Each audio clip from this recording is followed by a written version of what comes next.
財務大臣どういう仕事かって片山大臣もともとのイメージは、結局官邸と一番やり取りしてるのは私ですから、怖いですよね、事務方だって。そこがずれちゃったら、総理と違うことをやってる財務省ってただでさえ陰謀論で書かれるので、ちゃんと省内でみんなで考えて官邸とも打ち合わせしたその説明を私の言葉で財務省のホームページを開くと出るようにするっていう案を先週ぐらいにうちの事務方の方から私が命令したんじゃないのに事務方の方から持ってきましたから、もう財務省としてはこの方針でちゃんとついていくっていうことを世の中に言いたいと、それはある意味コペルニクス的展開じゃないですか。多くの方がリールで私の記者会見とかを切り取っていただいて、あるいはダボスでのスピーチとか、それを合わせるとすごい枚数が回っていて、もう普通に道であったり、普通に新幹線で会った方から、あの時のあなたのこの発言はいいねと言われてるんで、それはでもドキッとします。それがすごく重いということなんで。それですいません、今日はまた久しぶりに後藤さんに来ていただいたんですけれども、後藤さんには浜松のベンチャーフォーラムでも喋っていただいたりして、町は町全体としてそのベンチャーに前のめりなんで、みんな今割と元気がいいんですけれども、その後私も財務大臣兼金融担当大臣になってからはまだ出ていただいてないんですけども、この1月以降いろんなことがありましたよね、マーケットとか。それで後藤さんとして見てて心配だったこととかからまず教えていただけませんか？そうですね。やっぱりマーケット1月はやや円安金利上昇、少し荒れ模様だったと思うんですよね。で、その積極財政が、その財政が行き過ぎるっていう部分を、これ片山さんから見ると誤解かもしれないんですけども、市場はそういう受け止め方があったと。で、もしその円安金利上昇に歯止めがかからなくなってくると、場合によってはその日本株も持ちづらいっていう人も出かねない可能性ってリスクシナリオとしてあったと思うんですよね。で、株も売られると、これトリプル安になってたかもしれないので、トリプル安ってそれこそそのトラスショックだとか、あるいはトランプ大統領もグリーンランドとかをめぐってトリプル安でちょっと市場の恐怖を感じて政策を少し表現をマイルドにしたみたいな話もあったりしましたので。いや、完全にそうですよ。そうですね。でその点ではその市場の、1月時点ではまだ黄色信号になりかけるぐらいの感じだったと思うんですけど、もしその黄色から赤へっていう風になる悪いシナリオがよぎっていた時期だったと思うので、この辺のコミュニケーションは非常に難しいなと。で、実際ただ選挙勝ってからは、為替も金利も割と落ち着いているので、その向こう水な積極財政っていうよりも、ややこの責任あるの責任あるっていう部分の方が少しクローズアップされてきて、比較的落ち着いてきてるのかなっていうのが今のところかと思いますけどもね。はい。まさに総理が選挙に打って出るということを、ある程度表明されてから、維新とのお約束でもある2年間に限った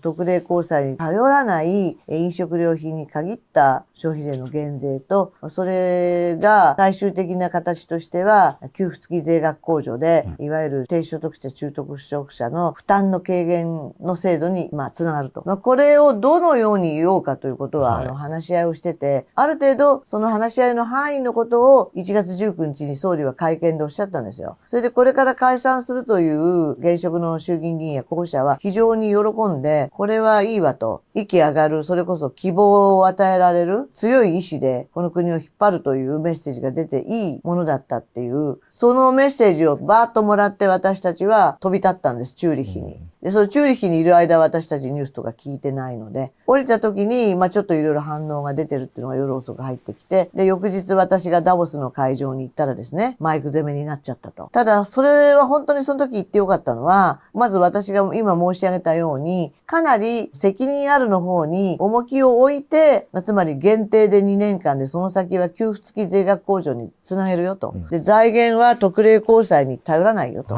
で、ここがトラスさんとは全然違うわけで、しかも飲食品だよということを言ったら、半分ぐらいの外国プレスは、その要するに消費税があまりお気に召さないようでどんどん下げるのね、みたいな認識だったんですよね。それは記者クラブ制度がないですから、どういうご認識を持とうが、それを違いますよ、文章こうですよと言って歩く人はゼロですから、そうなりますよ。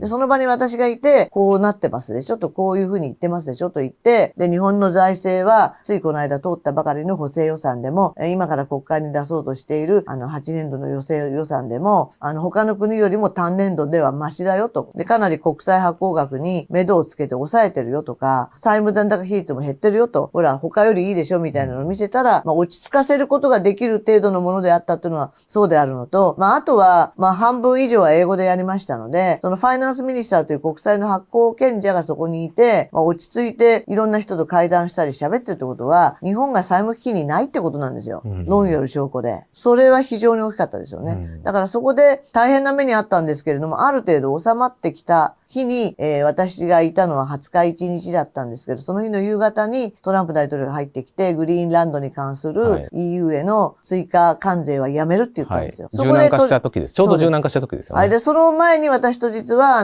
ベッセント長官が会ってるって、何を話したか全部は言わないけれども、彼は日本もそういう問題で懸念を持たれてんじゃないかってことを確かに言ったってことを公表してましたけど、マーケットがより反応したのは、その後についた、2時間ぐらい後についた大統領がすぐにグリーンランドのことを言ったと。その辺は、全部、私たちの頭の中では入ってますから、連携っていうか、連携とは言わないけど入ってるわけですよ。っていうことで、収まる部分の第一弾は収まった。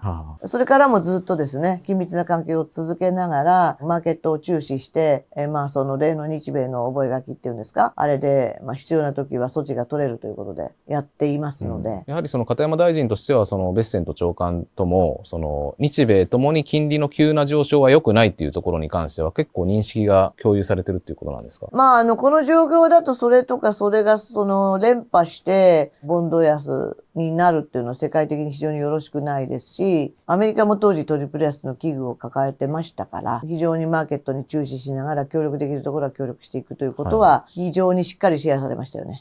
なるほど。選挙後ひとまず株価は上昇基調を続けてますし、為替も金利も落ち着いてるっていう意味では、その市場の信任もひとまずその選挙後は得られてるということかと現時点では思えるかと思うんです。やっぱり我々も新しい転換をするのに、随分言ってきたつもりですけれども、伝わりきれなかったのが、一つは、サナエノミクスっていうのは、結構サプライサイドなんですよね。つまり、投資が足りなかったから日本が伸びなかったと。伸びない国に未来はないと。調整しない国に未来はないと。投資しない国に未来はないですから、投資誘発のために全てやってるんだということ。それで強い国でないと22世紀に、豊かな安全な社会保障もちゃんと享受できる日本でいられないっていうことを言ってるわけだから、それについては誰も否定する人はいないので、その路線以外の路線があるならあるんですかっていう風にして選挙をしたら、我々の方が多くの票をいただいて、多くの議席を得たという現実がありますから、そこについては、海外の投資家も普通の民主主義の選挙はそういう風にご覧になると思いますね。確かにそのサプライサイド的な要素はある一方で、昨年末の補正予算でいうと、どちらかというと、ばらまき的な要素が多かったっていうような。それはだから短期的にはやっぱり物価対策がまだあるからですよね。当面の問題としては、国民の皆様もそうおっしゃってるし。その意味では、これからが問われるわけですよね。サプライサイドのものをどういうふうに具体的にお金にしても中身にしても実行力にしてもですね。だからその17分野の成長戦略がどのぐらい具体的な労働がかけるかっていうのは、これはうちの役所の方ではどちらかというと金融に関して気にしていきますよ。金融が全て握ってるから。だけども、各産業を持ってる分野の大臣にはもう毎日のように言ってます。ちゃんとできるんでしょうねと。もうそういう意味では成長戦略会議がだいぶ大事な。そうですね。会議の場で新たに口から泡を飛ばしてああだこうだっていうよりも、準備を日々していただいているものと思ってやってますから。あと片山さんちょっと伺いたいんですけど、財務大臣になられて、今4ヶ月ほどですかね。いや、もう5ヶ月目に入りましたかね。4ヶ月が経過したってところですよね。官邸とその財務省のトップでもあるという、この両方の立場でもある中で、改めて、大臣になられて見えてきたものとか、実際のこの難しさとかですね、なられて初めて感じたようなところっていうのをちょっと伺いたいなと思うんですけど。今までの財務大臣は、前任の加藤さんは比較的若かったけど、ずっと大重鎮がなられると、幹事長じゃない代わりにそこにいらっしゃる方が続いてたんですけど、その時期の方が、今よりは静かな時期で、この2、3年を見てみる、つまりウクライナとロシアが戦争を始めちゃってから、世界のパラダイムって明らかに変わってて、つまり一方的に攻め込むってありなんだと。それについて世界の中ではグラウンドゼロなんだっていうことが大前提ですよ。だって止められてなくてまだ訂正してないんだから。でそれによって世界経済も世界金融もすごい影響を受けてるんですよ。それに物を言ってこれはルール違反だからダメよと止めさせる勢力がないってことはまさに本当にグラウンドゼロを実感してますよ。だからこの間うちの同期会をね、財務省の。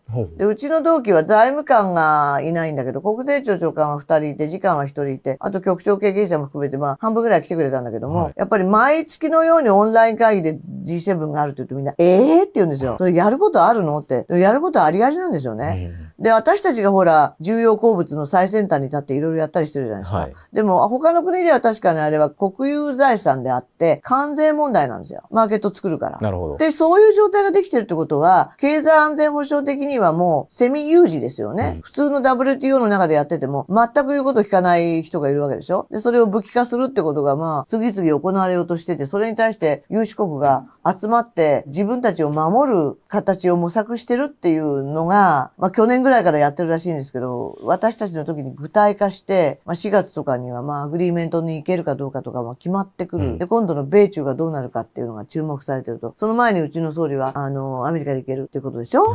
その意味ではそこまで持ってこれたのは、我々も必死に努力したんだけど、日本の立ち位置は悪い方には行ってなくて、むしろいい方に立ち位置できるようになってるんだけど、そのためには財務大臣も含めてみんなが必死に働かないとダメだってことですよ。だからそういう財務大臣なんです、今。もともとでも財務大臣ってものすごい所掌が広いですよね。ただ大臣自身が出てって自分で決めなきゃいけないとか、秘書官もついてない、局長もついてない場所っていうのがもはやあるわけですよね。しかも金融行政も見ないといけないわけですし、そちらの方も当然変化が。そうですね。スケジュール的にはもちろん財務大臣どういう仕事かって片山大臣もともとのイメージはお持ちだったと思いますけど。昔よりも大臣室に上がってくるものの件数が多いと思うし。多いですか。それはそうじゃないと、結局官邸と一番やり取りしてるのは私ですから、怖いですよね、事務方だって。そこがずれちゃったら、総理と違うことをやってる財務省って、ただでさえ陰謀論で書かれるので、今度からはだから責任ある積極財政については、私が財務省のホームページに現れて、ちゃんと省内でみんなで考えて、官邸とも打ち合わせしたその説明を、私の言葉で財務省のホームページを開くと出るようにするっていう案を先週ぐらいにうちの事務方の方から私が命令したんじゃないのに、事務方の方から持ってきましたから、もう財務省としてはこの方針でちゃんとついていくっていうことを世の中に言いたいと。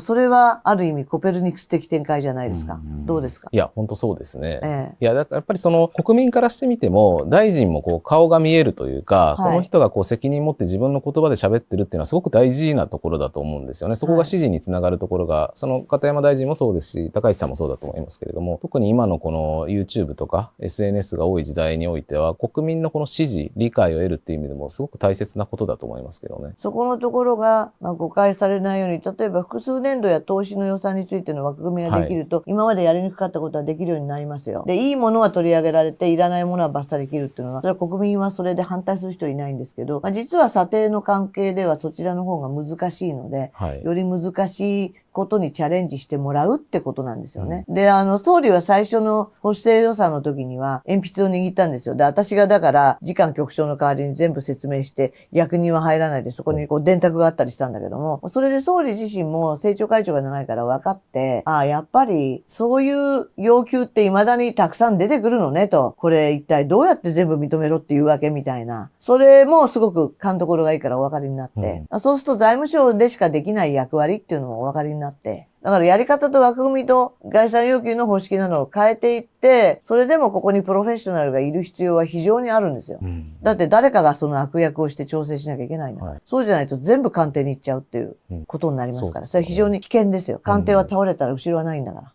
それこそ複数年度って未知の世界が多いと思いますけども、そういう制度設計の面とかでも相当事務方の能力が試されるところですよね。あとそれからダイナミックスコーリングの納得できないものを作れっていうふうに内閣府に言ってるんだけど、まだ未だに出てこなくて。これはでも後藤さんお詳しいからわかるけれども、ダイナミックスコーリングっていうのは簡単に言うと投資に必要なものにお金を出していくでしょ。それが将来、税収になったりあるいは横連携してマクロ経済に影響が与えられて、入ってくるものもあるっていう、そういうものも全部入れろってことなんですけど、これ完璧なモデルはないんですよね。で、今の旧景気症モデルにもそれは入ってないので、それをなんとかいじってできないかみたいなことを言ってるんですけども、生成 AI の世界でできないんですか？だいぶできそうな気はしますけどね。でもそこにチャレンジしなきゃ面白くないですよね。これはさすがに来年まではできないんで、ある程度長期政権になるならとおっしゃっていただいてるわけだから、そういうことへのチャレンジを、例えば昔だったら日系さんとかね、やったよね。そうですね。いや、確かに役所だと、失敗は許されないっていうところでリスク取りづらいカルチャーはあると思うんですけど。そう、だから生成 AI が、だから今、超大手の IT ジャイアントの間で、こっちだってあるじゃないですか。はい。で、アルトマンができればアルトマンに挑戦する人もいるし、はい。そういう風に出てくるレベルになると、これは使えますよね。むしろそうですね。多少リスクを取ってても、そこは政治判断で、もっと使っていくっていう風にすることが大事かとは思いますけどね。そうじゃないと、特に投資になると、特定のあの人が言ってる的なものが入ってくると、それは非常に問題ですからね。はい。まだ AI の方が客観性が保てるかもしれないです。その通りなんですよ。最後の面白い話をしますが、例の保育園をした日本私営事件の時に日本中で保育園の順番とかその辺について謀殺された公務員が山のようにいたわけです。その時にね、富士通さんと NTT さんがね、AI っていうかそういうものを入れたシステム作ったんですよ。それでやったら全部で処理が3日かかんないんですよ。でも時間としては30分かな。で、その分、外れちゃった人との面談ができたんですね、市役所の職員。それが本来あるべき姿で、しかもこういうことでシステムでこうなってますっていうと、恨めないので、トラブル減ったんですよ。なるほど、ね。はい。ってこともあるので。そのあたりはやっぱりトップダウンの力でいろいろと進めてもらうのがいいんじゃないでしょうか。そうですね。だから後藤さんの番組でできるだけ AI の話とか、それからあとは今から必要な様々な多様な物質ですね。つまり重要鉱物も含めて、そういうものについて日本中で昔からやってた精錬とかそういうものについて使える部分が何があってって、つまり日本中のアセット的なものを掘り起こして、できるものがあるのかないのかについて、それが経産省側にまだないんですよね。たまたま言ってくればやるみたいな話で、もうそれではダメですよね。徹底的に洗わないと。そうですね。それはどうしたらいいですかね。それをそこまで財務省がやることでもないんだけど。でもそういう事例があることは今みたいな YouTube とかも含めて国民に知らせることはできるので、そこで国民の議論も喚起して、で、政治判断で動かしていくっていうことが大事なんじゃないですかね。やっぱりボトムアップだとなかなかリスク取りづらいところは多いと思うので。確かに。様々な手法がこれからこの新しいやり方を入れていく上で出てくると思うので、またぜひ今後ともよろしくお願いします。ありがとうございます。よろしくお願いします。Hello and welcome to this session on Japan. We couldn't be having it at a more interesting moment. An election has just been called in Japan, and we have an incredible panel to discuss everything Japanese today. I'm Gideon Rachman, Chief Foreign Affairs Commentator of the Financial Times, and I'll be moderating today's session. We're absolutely delighted to have with us the Minister of Finance of Japan, Minister Katayama, who is here, I think, in Europe probably for less than 48 hours. So we're really privileged to have you here to explain what the Takaichi government is doing. Also, a really stellar panel. The Honourable Kevin Rudd to my right, former Prime Minister of Australia, current US ambassador to the US for Australia, and also an author of books on US-Chinese relations, on Xi Jinping thought, and many other things. Then opposite me, Mr. Morita, the chairman of NEC, one of Japan and indeed the world's leading technology companies. And to my left, a longtime friend of Japan, leading businessman, Mazan Dewaiza, who is vice chairman of Hikma Pharmaceuticals. Minister, let's start with you. As I say, election just called. Everyone is very intrigued to understand what the Takaichi government, which has only been in power relatively recently, but is really doing a new start for Japan, what it represents in economic terms. So you have an international audience here to explain it to. If you had to summarize it, what is it? Yeah. Thank you very much, last man. Good morning, everybody. My name is Satsuki Katayama, Japan's finance minister. This is the most dramatic moment to talk about Japan. Only yesterday, our Prime Minister Takaichi announced officially the dissolution of our lower house. She said she will stake on our new 3 major policies onto the choice of Japanese people. And I will speak about or explain about all these 3, starting with strong Japanese economy through responsible and proactive public finances. And now in Japan, optimism toward these changes is growing. In a recent survey of young adults, confidence in politics jumped from about 20% to over 56%, historically high figure. and almost 50% viewed Japan's future as bright. It's also quite new. We are different from your country. Citing political change and expectation for the new administration. And Japan's nominal GDP has surpassed 4 trillion US dollar. Capital investment is at record high, and wages have risen over 5% for 2 consecutive years, and the Nikkei average is now about 5 times its 2012 level. And these results show Japan is shifting from a deflationary cost-cutting economy to a dynamic growth-oriented one, driven by bold investment and productivity gains. Today, I'd like to outline the 3 key pillars of our growth strategy to turn this momentum into sustainable progress. And the first pillar is strategic investment in priority areas. In a country facing future population sharply decline, achieving a strong Japanese economy required strategic fiscal action. And based on responsible and proactive public finances, by strengthening Japan's supply structure and raising growth, we aim to lift incomes, restore consumer confidence also, and create a virtuous cycle of improving corporate profitability. We are advancing bold and strategic investments that enhance growth and resilience against potential crises to strengthen Japan's supply capacity. More concretely, we will provide proactive public-private investment to address risks such as economic, food, energy, and resource security. Through delivering products, services, and infrastructure that helps solve the global challenges, we will drive Japan's further economic growth. For example, we are strengthening the semiconductor supply chain through initiatives such as the Lapidus project, which would enable domestic production of cutting-edge 2-nanometer chips. And we are also advancing physical AI, which would enable autonomous robotic assistance and unmanned plant operation by aggregating and training high-quality data. And we aim to achieve more than 330 billion US dollar of public and private sector investments in the AI and semiconductor sectors by improving predictability for the private sector through over 66 billion US dollar of public support. These key measures for building a strong Japanese economy are also reflected in the 2026 tax reform too. Specifically, we will introduce tax incentive measures for promoting domestic investment in high value-added assets. In addition, we will establish a new category under the R&D tax system, designed to incentivize corporate R&D in national strategic technology domains, such as AI and quantum and biotechnology.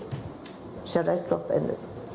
Yeah, okay. Well, no, thank you very much for setting that out. And you're obviously explaining a lot of things that you intend to inject new dynamism, new hope into the Japanese economy. But it also sounds quite expensive, some of it. You know, there's a lot of spending involved also on defense, I gather, in the new geopolitical environment, which I'll ask Kevin about in a minute. Some bond investors seem to be a bit nervous. I was just talking to some Japanese finance people. They say that the bond yield in Tokyo is going up.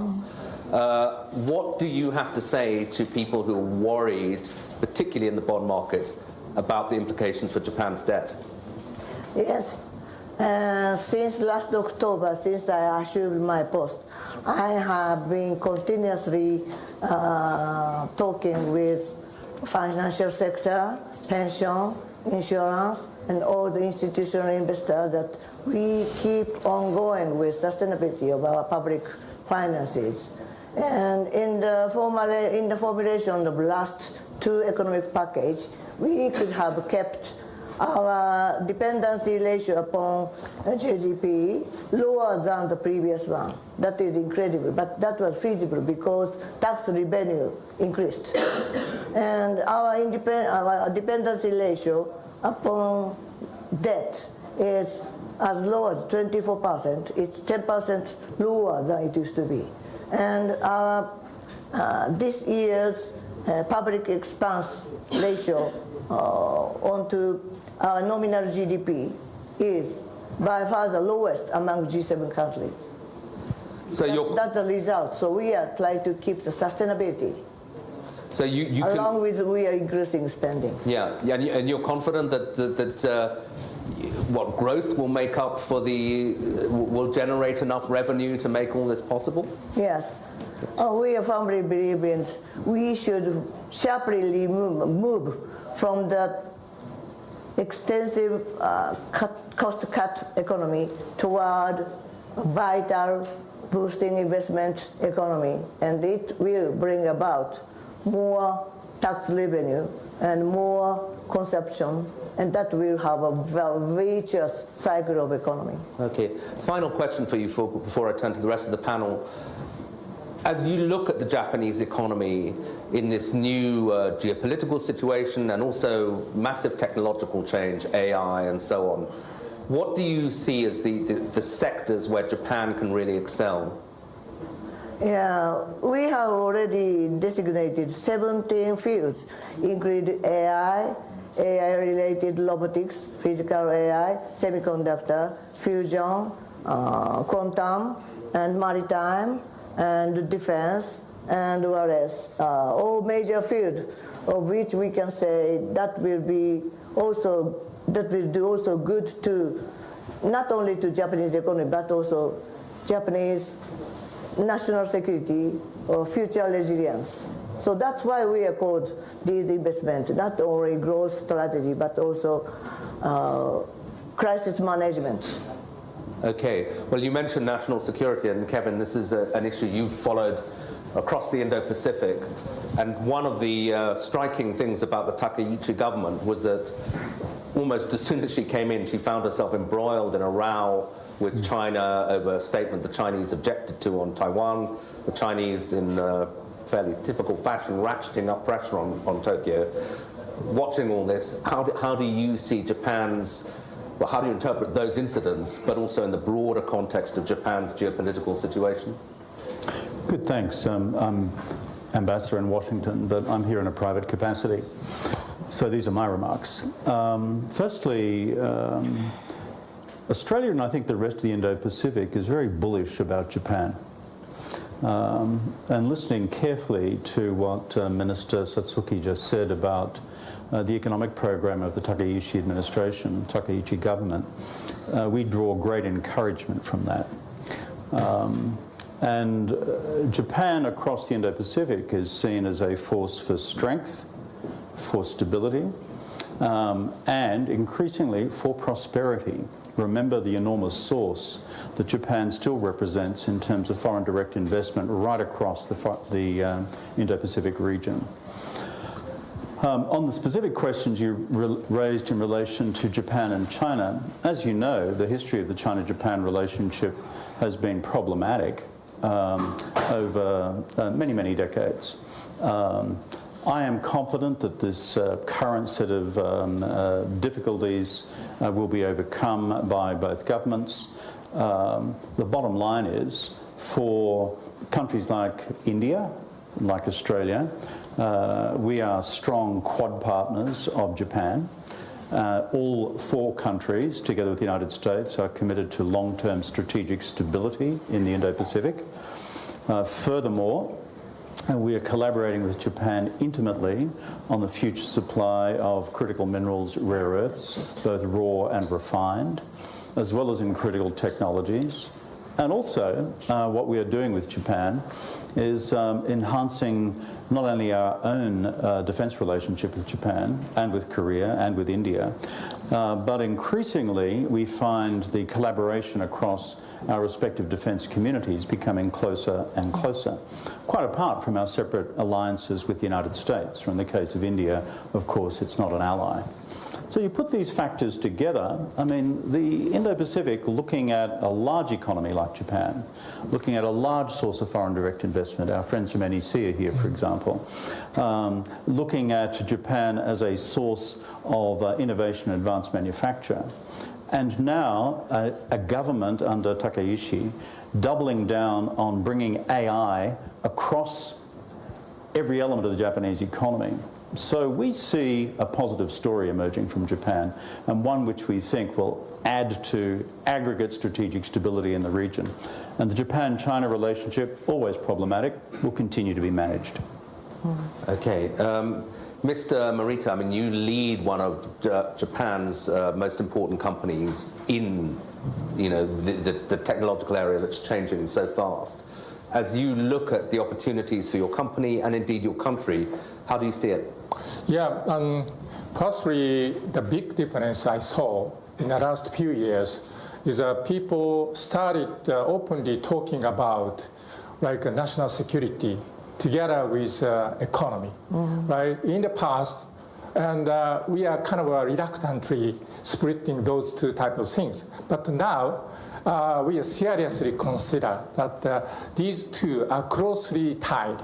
And I'm very much welcoming like openness of new Prime Minister Takaichi-san. And she clearly mentioned like this kind of cross tie between the two. And then, and the focus area of 17 is including defense as well as high kind of advanced technologies. So that's we should think about. And also, I think thanks to the AI, we see the greater opportunities coming in.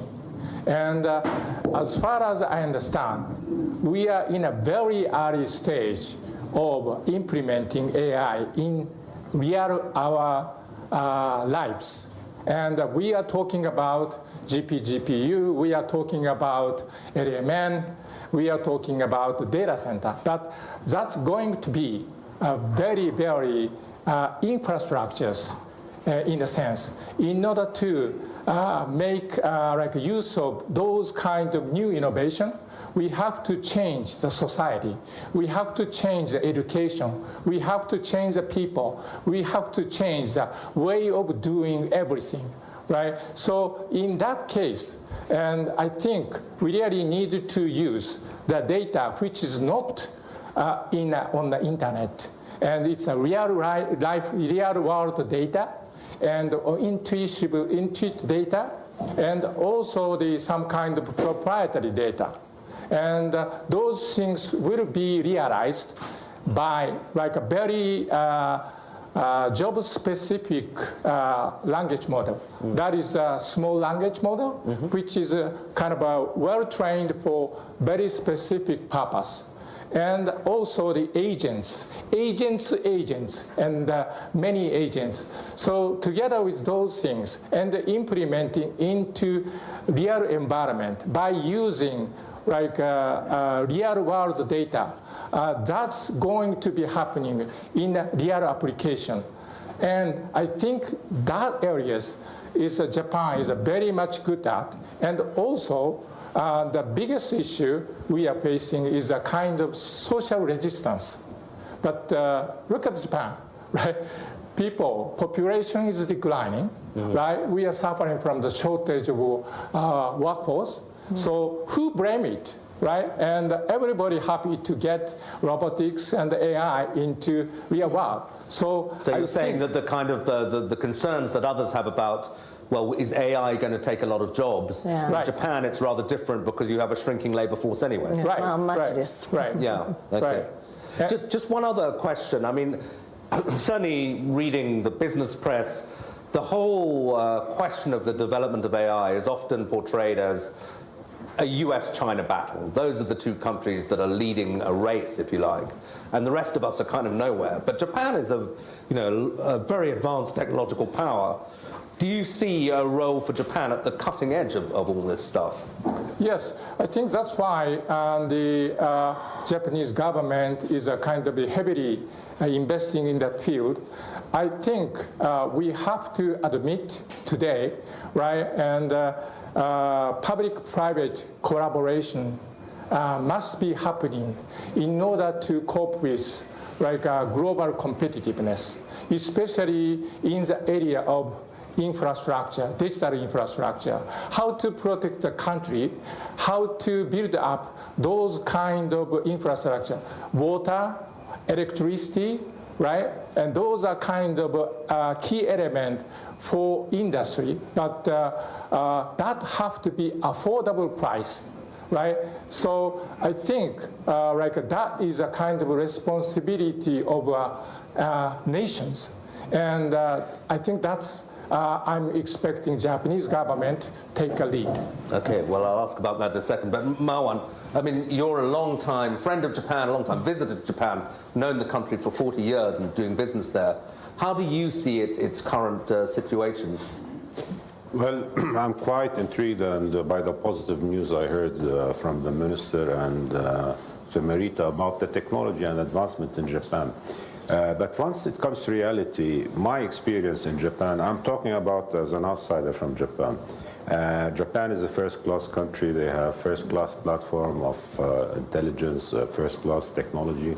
Everything is at the top. But at the same time, it's a closed society, whereby it's difficult for outsiders to do business in Japan. So this even is for one like you who's been going there a long time. It's difficult. It takes time to unpeel the layers in Japan, as they say it. Number one. Number two, I feel that Japan was on the quantum leap in the 80s and the 90s in terms of R&D and in terms of technology, especially in pharma and other aspects. But during the last couple of years, I have witnessed a shrinking in the expenditure of R&D, and the minister just said that.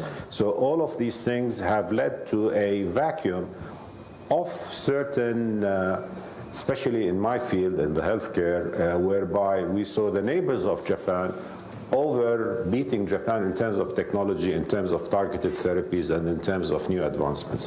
Now we have new Japanese companies that are going into this. I'm sitting on board one of them, Rakuten Medical, where we're using artificial intelligence for tumors. We're doing studies in Japan. But even on that level, and until today, the Japanese laws do not allow, for example, cross-cultural bioequivalence studies that are being conducted from overseas and Japan. So the Japanese government has to open more on the outside world in order to develop that process of engagement. So they have to open, not stay as a closed society. I respect Japan as a closed society after historically. But for me to become competitive, especially with the declining population, now you're not seeing a new generation. Now the new generation, for example, the old generation doesn't talk English. The new generation is now quite well knowledgeable. You see a paradox in Japan. I'll just say this for humor. I was in Osaka during the expo. I was shocked. I went to Nara with my wife. We wanted to go to the temple. We couldn't enter the temple because they don't take credit cards, for example. I mean, in the 21st century, who does that? There are certain things I think that we need to adapt in order for Japan to be back where it was. Japan was always at the forefront of technology, at the forefront of delivering new ideas. I would definitely like to see Japan being there. Now, from what I heard today, I hope with the government and with the new fiscal policies, we will be back on track as we go forward. Okay, well, some interesting views from a kind of slightly critical friend. Minister, I'd like to give you a chance to respond. Do you think it's fair to say that Japan is still, in some respects, a slightly closed society and that you need to do more to open up, or is that a misunderstanding? Yeah, Japanese economy is, I honestly think it's a relatively open one, but the hesitation of, for example, testing of pharmaceutical is not coming from that we are closed, but Japanese people have a tendency not to cooperate with that kind of testing. So we increased our R&D budget by a great deal last year, supplementary budget, and this year. that will try to put many research and development as many as possible into domestic field, but we let that field of your field as legal exemption because we are in short of that.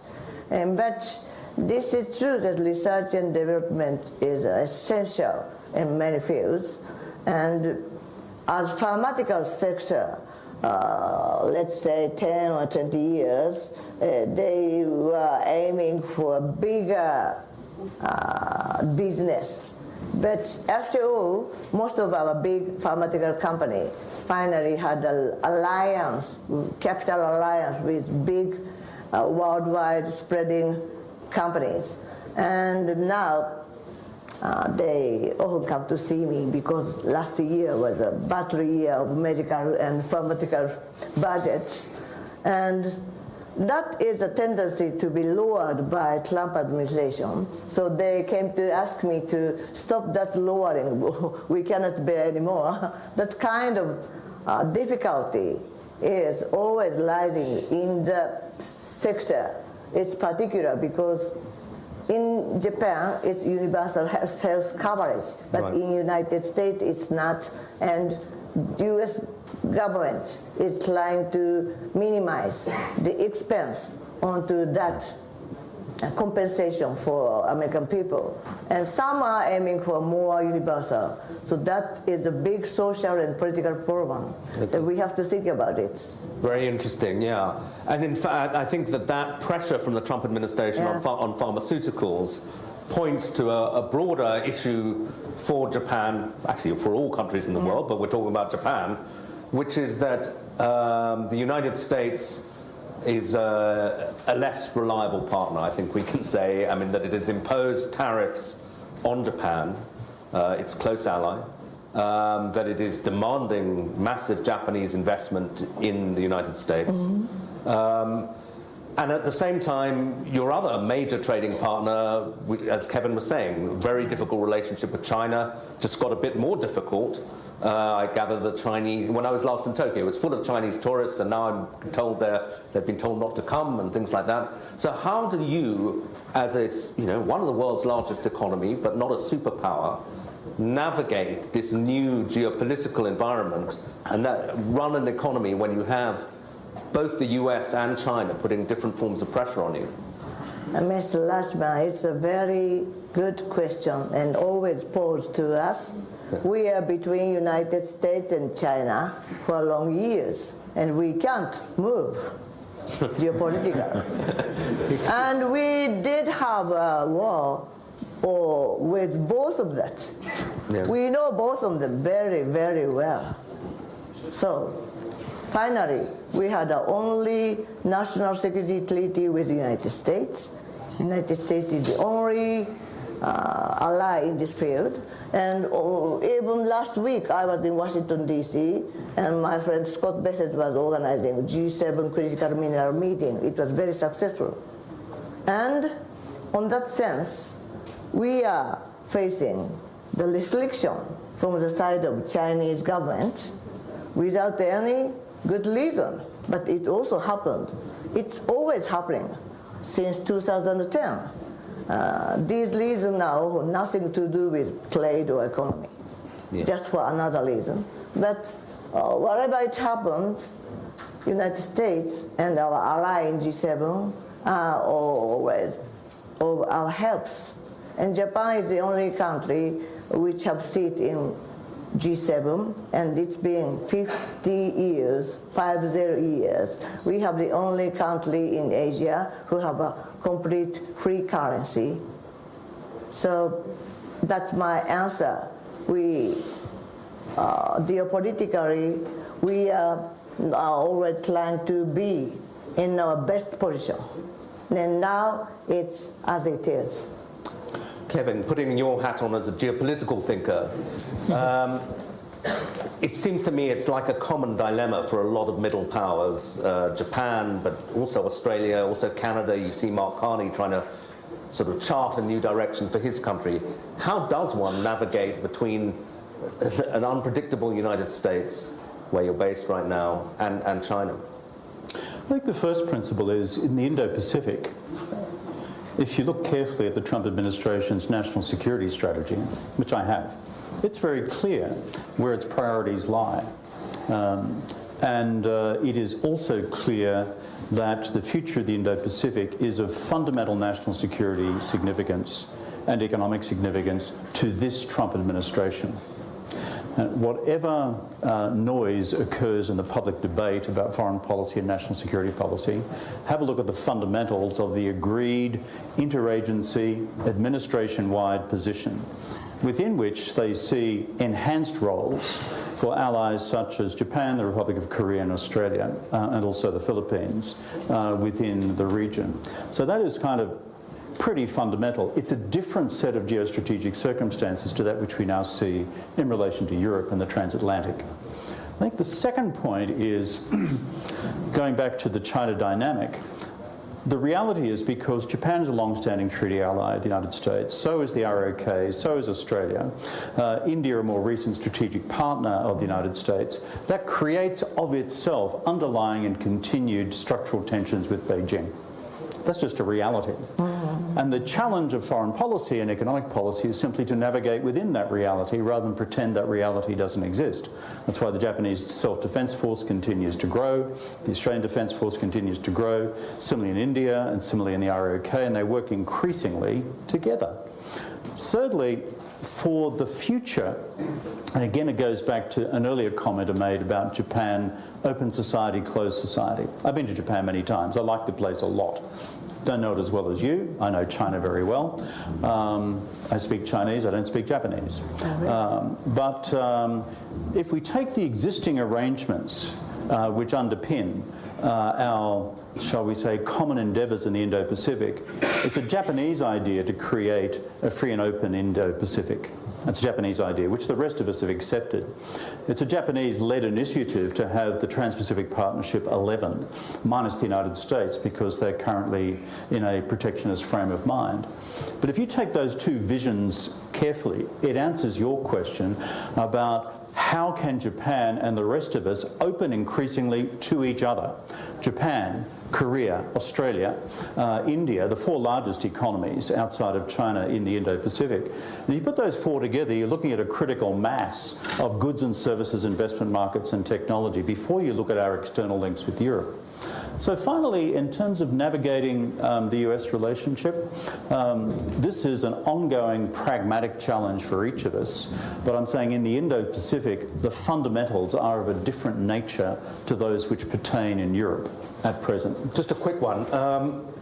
The national security strategy you refer to and then subsequent US actions in Venezuela and now towards Greenland, there's this new emphasis on the Western Hemisphere. Are you concerned at all that that sort of is a nod towards a spheres of influence world which would see a declining US role in the Indo-Pacific?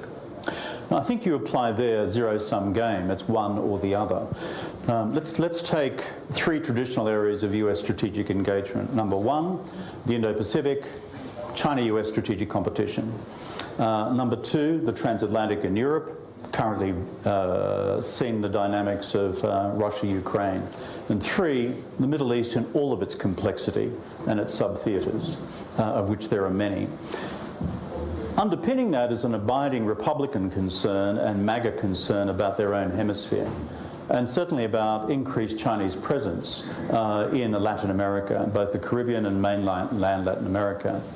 It is therefore understandable that this administration places now a new priority on Latin America, but it is a false analysis of their national security priorities to see an increased, shall we say, activity tempo in Latin America and a parallel decrease in the Indo-Pac.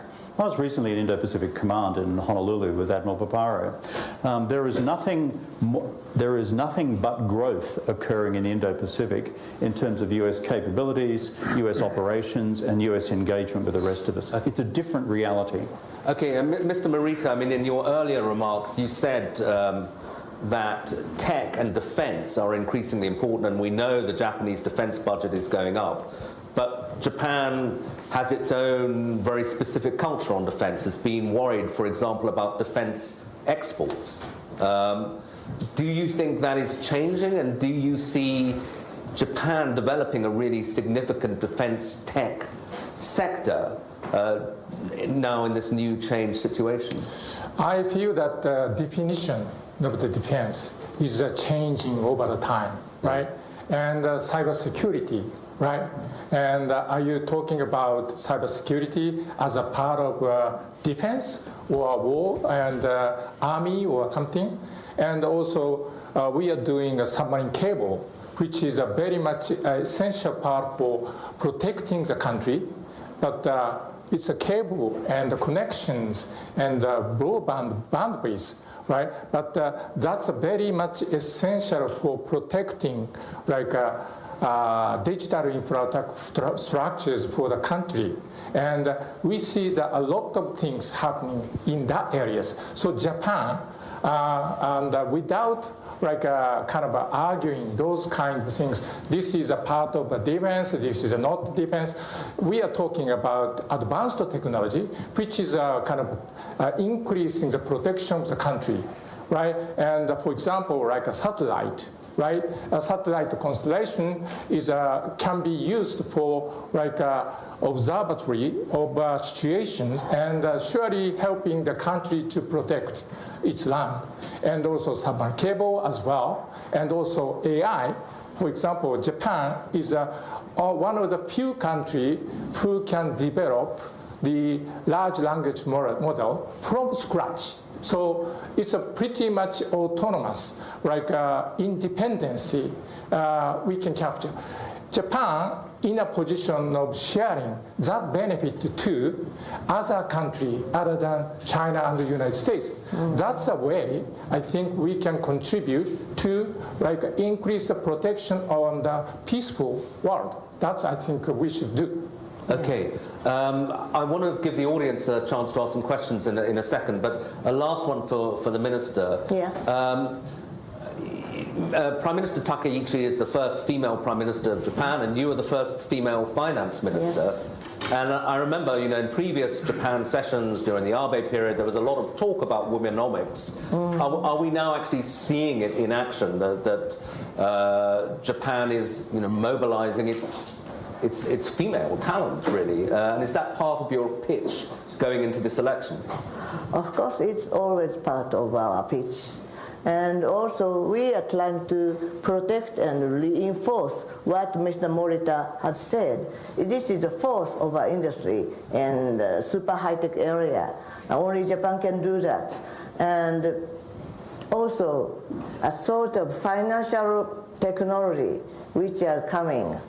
Maybe Japan could be a little bit advanced in the coming digitalization of finance and coming cryptocurrency utilization, because we are still on the level of testing, even in the United States. But Japan is the first country to introduce legislation onto that. I had a talk with Scott on this matter too, and maybe in near future, in a very near future, there will be a stable coin market exchange between dollar and yen, and maybe a little better with euro. This kind of new proposition can be posed from Japanese side because Japan is Japan. So it's not only women mix, but we would like to take advantage of what we are, like these two gentlemen mentioned kindly to us. Okay, excellent. Let me see, is there any questions from the audience? Anybody like to ask a question to the panel? Yeah, I see a hand over there. Microphone for you. If you could identify who you are as well, that was always helpful. Hi, I'm Ian Lindsay, advisor to the Prime Minister of Bahrain and a former British diplomat in Tokyo. My question is to Satsuki Daijin. Yes. The debate on immigration in Japan. This has been ongoing for quite a while. Japan's rate of immigration is very low compared to the OECD. Foreign residents only represent 3% of Japan's population. OECD average is 15%.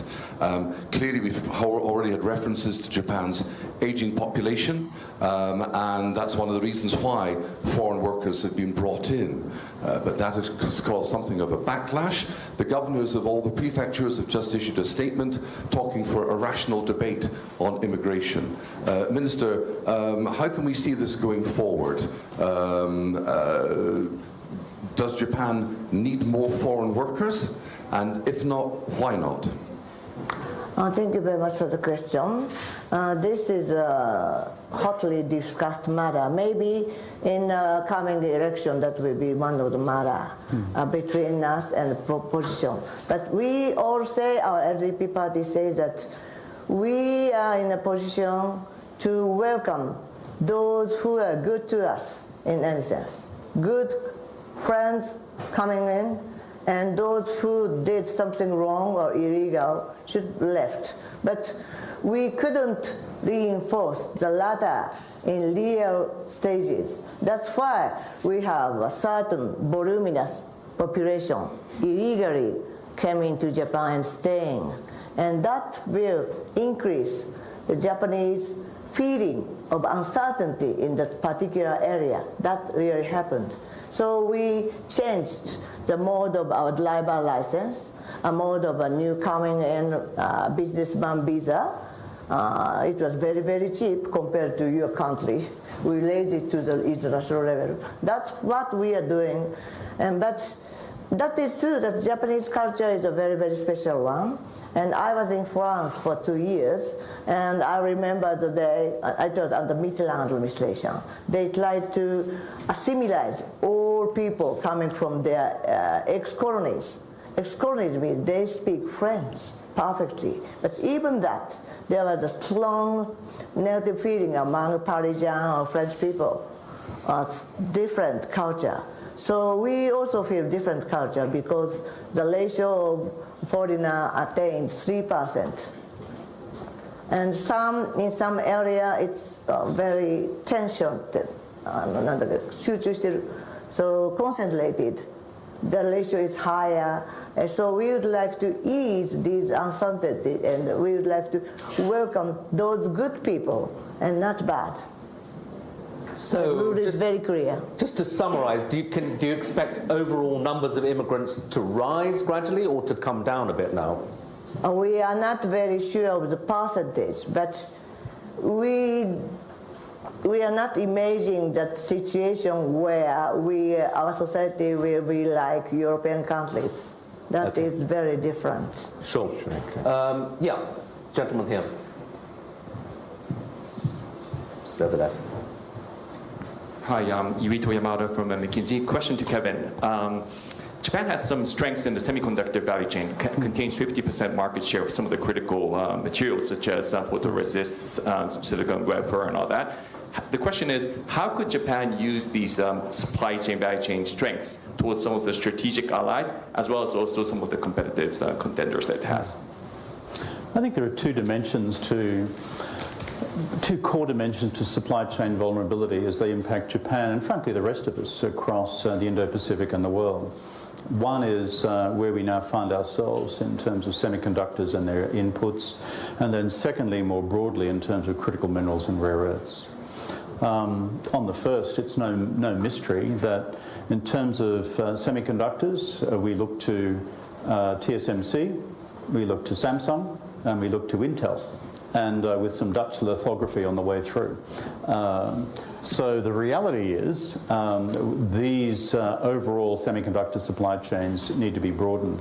There's no better country to participate in the broadening of that than Japan. Because, as you know, compute coming out of semiconductors determines and shapes AI, the entire AI stack. And those of us who succeed and welcome and adapt and adopt to the AI universe will prevail. And those of us who don't will not. On the second part of the equation, which is critical minerals and rare earths, we have observed carefully what's happened in Japan historically and more recently in the United States in terms of vulnerabilities. So we have acted. Australia equals the periodic table. Okay? That is, it's not because we are necessarily particularly clever, it's just that that's our real estate. But we are very clever at mining, extracting and refining this stuff. And so what we've just agreed and negotiated with the United States in the last several months, under the Trump administration through Prime Minister Albanese, and I've been intimately engaged in the negotiation of it, is a critical minerals and rare earths accord. It is real. It is substantive. It is project-specific, mine-specific, processing facility-specific, and if you look at the trajectory of where we'll now go on raw and refined rare earths over the next 3 years, it will radically change America's current vulnerabilities. The opportunity for Japan and Korea and other partners, which we are already working on with both Seoul and Tokyo, and frankly with the Europeans, is to ensure that we add on through the G7 mechanism, which Minister Satsuki attended just last week in DC. I was there as well with our finance minister, is to broaden this out to the G7 plus. That removes this as a vulnerability in terms of supply chain interdiction.